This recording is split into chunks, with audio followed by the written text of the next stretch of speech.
తిరుపతిలో వైసీపీ శ్రేణులు భారీ నిరసన చేపట్టాయి. ప్రముఖ ఛానల్ ఎండీ మహిళలను కించపరిచేలా వ్యాఖ్యలు చేశారంటూ భూమన కరుణాకర్ రెడ్డి ఆర్కే రోజా ఆధ్వర్యంలో పత్రికా పత్రులను దహనం చేశారు. ఈ సందర్భంగా మాజీ మంత్రి రోజా నిప్పులు చెరిగారు. మహిళల జోలికి వస్తే పత్రికా కార్యాలయాలను తగలబెడతామని హెచ్చరించారు. మరోవైపు రాయలసీమ ప్రాజెక్టులను నిర్లక్ష్యం చేస్తూ అమరావతిపై చంద్రబాబు మొగ్గు చూపటం ఈ ప్రాంతానికి ద్రోహం చేయటమేనని మండిపడ్డారు.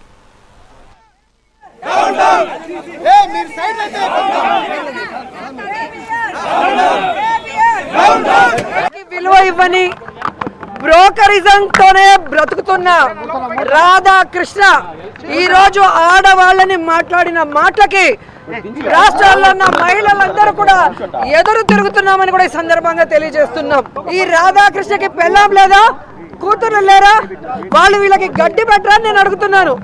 మా కుటుంబాలలో, మా నాయకుల కుటుంబాల్లో ఆడవాళ్ళ గురించి మాట్లాడే అర్హత ఈ పనికి మాల రాధాకృష్ణకి ఉందా అని అడుగుతున్నాను. ఒక డొక్కు సైకిల్ మీద వచ్చిన రాధాకృష్ణ ఈ రోజు వేల కోట్లకి ఎదిగాడు అంటే ఏ విధంగా చంద్రబాబు నాయుడికి బ్రోకర్ గా పనిచేశాడు, ఏ విధంగా ఎన్టీఆర్ ని దించినప్పుడు చంద్రబాబు నాయుడు ఇచ్చిన సూట్ కేసుల్ని మోసాడో అందరూ కూడా గమనించారు. ఇది రోసయ్య గారు కూడా అనేక సందర్భాల్లో చెప్పడం జరిగింది. ప్రతి వారం కొత్త పలుకు అనే పేరుతో కొవ్వెక్కిన పలుకులు రాస్తున్నాడు.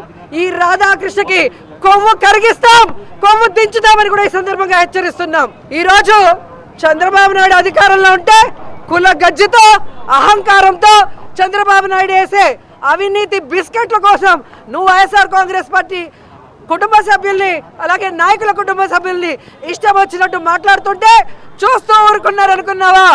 ఈ రోజు నీ పత్రికల్ని, ఈ రోజు నీ ఫోటోల్ని ఎలా తగలబెట్టామో రాష్ట్రంలో ఉన్న మహిళలంతా కూడా నీ కొవ్వుని కరిగించేదానికి అదే విధంగా రెడీగా ఉన్నారని కూడా ఈ సందర్భంగా తెలియజేసుకుంటున్నారు.